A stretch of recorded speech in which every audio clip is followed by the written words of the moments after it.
Oh shit. Here we go again. So, here we are again with episode 5. Listen, I am not the type of person who wants to always complain about something or talk shit about it, but it cannot be helped with Game of Thrones at this point. Now, to me, I don't think this was the absolute worst episode, but it's up there. I'm, I'm having so many thoughts about this episode. Okay, let's just go on into it. Spoiler alert, I'm giving it to you right now. Okay, the biggest thing I want to talk about in this episode is the change of heart that Daenerys has.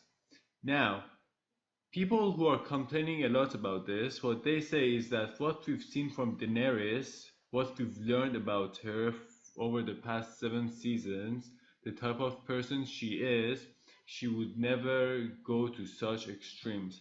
And I understand, and they are correct.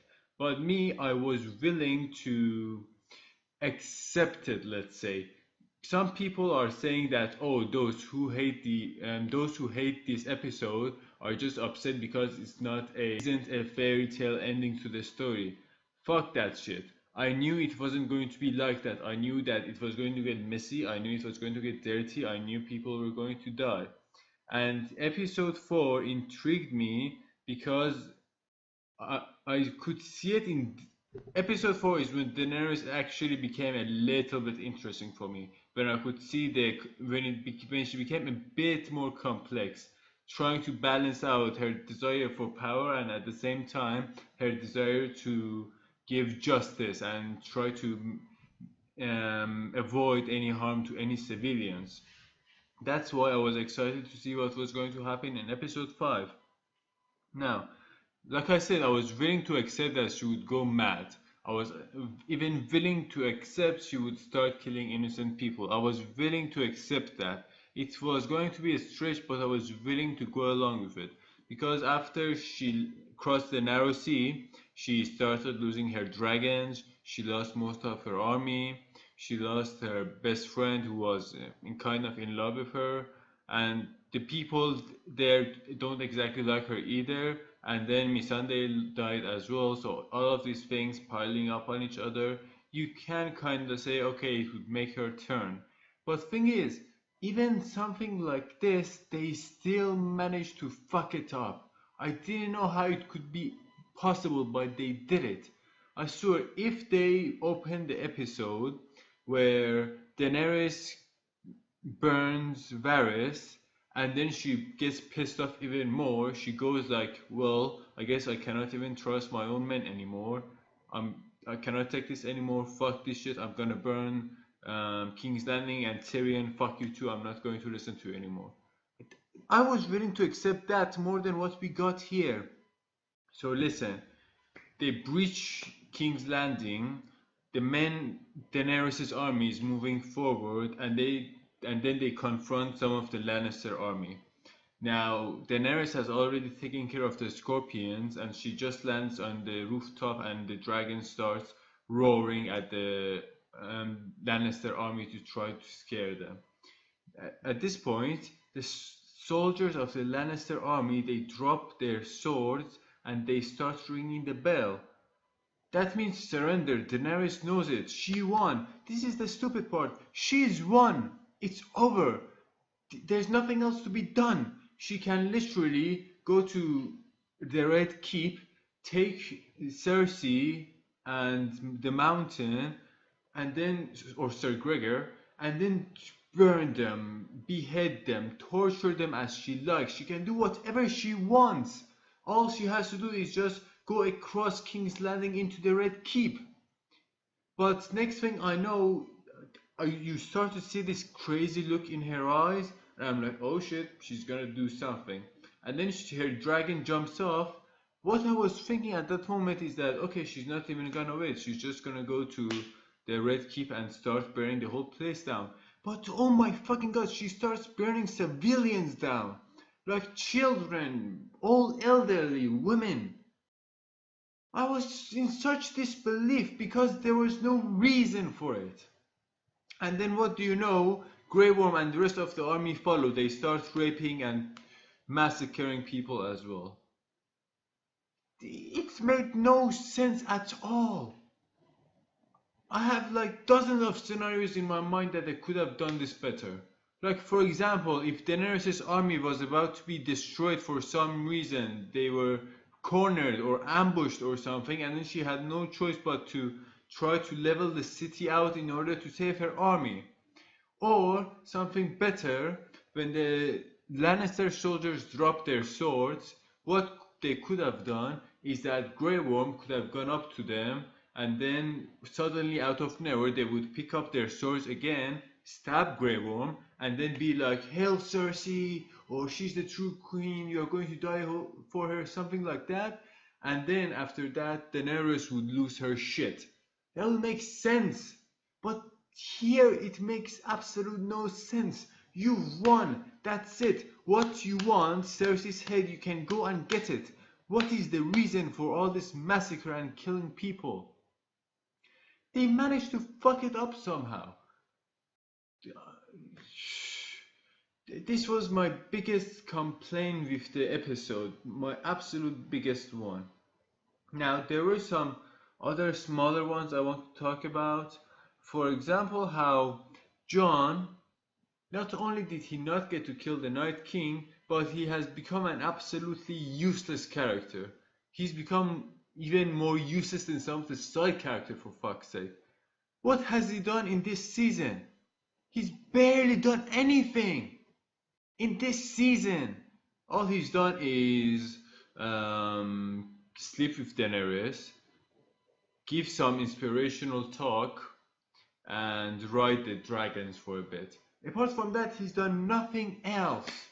How much more do you want to give Arya the spotlight for no reason? Fine, she killed the Night King. That arc is fucked up. It's gone, butchered, buried. But now we have to get more screen time for her now here. And I'm not talking about her time with Clegane. I love that. I'm talking about the time where she's going through the streets and experiencing Daenerys' wrath in person. Those were good, but I wanted to see something more of the other characters. I've seen enough of Arya at this point. And also another thing that was really inconsistent and I was really confused about is how in the last episode the scorpions, they were shown to be things that we should be scared of. But here, when Daenerys shows up, you see one scorpion fire at her. That's about it. What happened? In the last episode I counted there were 10 ships and all 10 of them immediately started firing at her. That's why she had to go away. Here at the port there are more than 10. There are like what, 20, 30 of ships in the Iron Fleet, and when Daenerys is coming down, only one of them opens fire, and then she goes on to obliterate the whole Iron Fleet. What is this inconsistency? And then she goes on to destroy the scorpions on the walls as well, like they were never a threat at all. Talking about things that were just destroyed in an instant, the Golden Army, I think is that what it's called? Yes, the Golden Army. What was their point?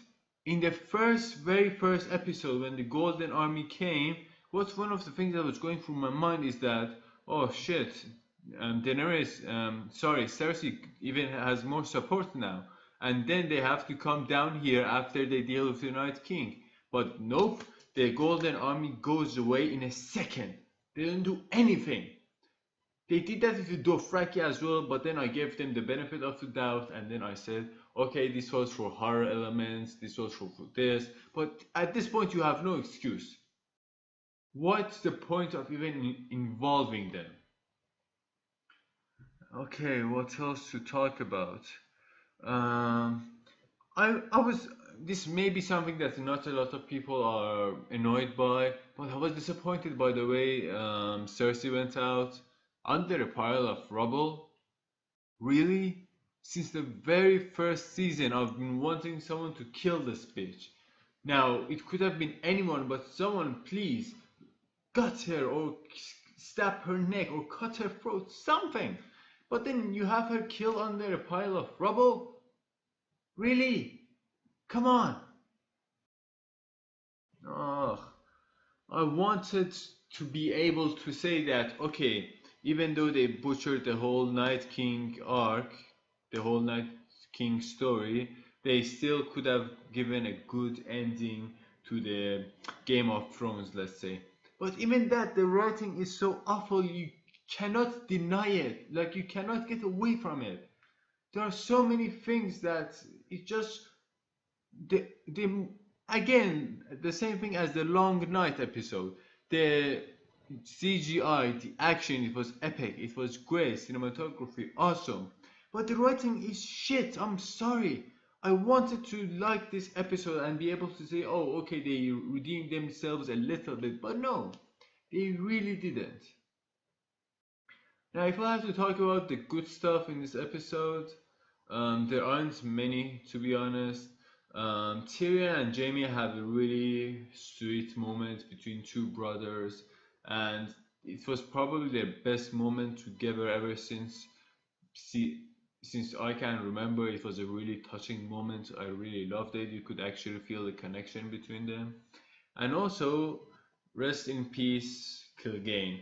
He has always been my favorite character, and his interactions with Arya has always been my favorite. Like, see, this is someone whose arc I can accept, someone whose story ending I can accept. He's been through so much, but his purpose has always been to come back to King's Landing and get his revenge. And he did it. He sacrificed himself while doing so, but it's a satisfying one. Also, when Arya refers to him by his first name and then says thank you, it's such a good moment how he acts almost as a father figure, telling her to, if you go on this path, you'll become like me. If you come with me, you'll die. Go away. It was a sweet moment. Also, I as well found it a bit satisfying how Jaime and Euron have a fight, and then Jaime ends up killing Euron. Even though he got stabbed in both sides twice, he still manages to go to Cersei. But it's a small detail. I don't want to get too nitpicky about that. And apart from that, I also enjoyed obviously the cinematography and the action, the CGI. Like I said, everything about that was epic as well. And I know, even though I am bitching about this episode a lot, but I am still excited about the finale. But to be honest, the whole thing that messes up this Game of Thrones final season, is how short it is. If they had made it longer, they could have fixed so many problems. But it is the way it is. We only have one more episode or two more episodes, if I'm not mistaken, and then it will all be over. But after what happened in this episode, I want to see how it ends, but at this point it's probably more for the sake of just finishing it after so long. So we'll see what they can deliver on the next episode. Thank you guys for listening. Let me know about your opinion, and I'll see you guys in the next video. Bye.